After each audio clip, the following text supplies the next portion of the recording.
नार्जितं धनम तृतीयं नार्जितं पुण्य चतुर्थीं किं करिष्यति। वयाच्या पहिल्या चरणामध्ये म्हणजे जन्माला आल्यापासून तर 25 वर्षापर्यंत जे सर्व बालक आहेत, जे सर्व तरुण आहेत, त्यांनी विद्येचं अर्चन करावं। एखाद्या चांगल्या गुरुकडे जाऊन विद्येचं अर्चन करावं 25 वर्षापर्यंत।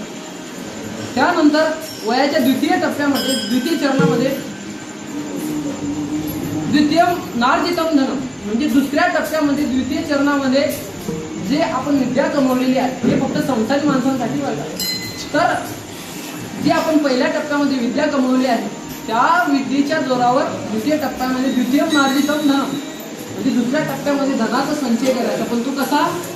जोडून या धन उत्तम होईल उदास विचारे अशा प्रकारे त्या धनाचा संचय करायचा। आणि त्यानंतर जो आपला तृतीय टप्पा असतो हा आपल्या संपूर्ण जीवनामध्ये जे आपलं 100 वर्षाचं आयुष्य असतं त्या आयुष्यामध्ये सर्वात महत्वाचा टप्पा। आता पूर्व काळामध्ये राजे महाराज अशा प्रकारे त्या सर्व राजांच्या घरी खूप मोठी संपत्ती होती, पण हे सर्व सोडून ते 50 वर्षानंतर 50 वर्षाचे झाल्यानंतर 51व्या वर्षामध्ये वानप्रस्थ आश्रम स्वीकारायचे म्हणजे वनाकडे प्रस्थान करायचे आणि आपलं जे पुढचं जीवन आहे त्या जीवनामध्ये भगवंताचं नामस्मरण करायचं। आता आपल्यामध्ये जे वयामध्ये आहेत आता वारीचा असा विषय आहे जे 25 वर्षाच्या आत आहे किंवा 50-25 वर्षाच्या आत आहे त्यांना इथं विद्येचं अर्चन सुद्धा करता येतं। कारण वारीत चालत असताना काही शिकत आहेत तर काही पुण्याची प्राप्ती करत आहेत, पण विद्यार्थ्यांचं परम भाग्य आहे की अशा महात्म्यांच्या सानिध्यामध्ये राहून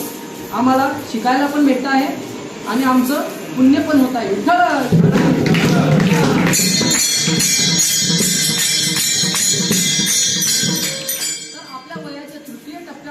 एखादी संतांची भेट करावी। जर आपल्याला 50 वर्षाचे होईपर्यंत जरी आपण गुरु नाही केला किंवा एखाद्या संतांच्या वारीत नाही चाललो किंवा संत संगत नाही घडली, पण 50 वर्षाच्या नंतर तेव्हा तरी आपल्याला जागं व्हावं लागेल, कारण आपलं अर्ध आयुष्य निघून गेलेलं असतं आणि पुढे पण आता काय, आता फक्त 70 वर्षापर्यंत माणूस आहे।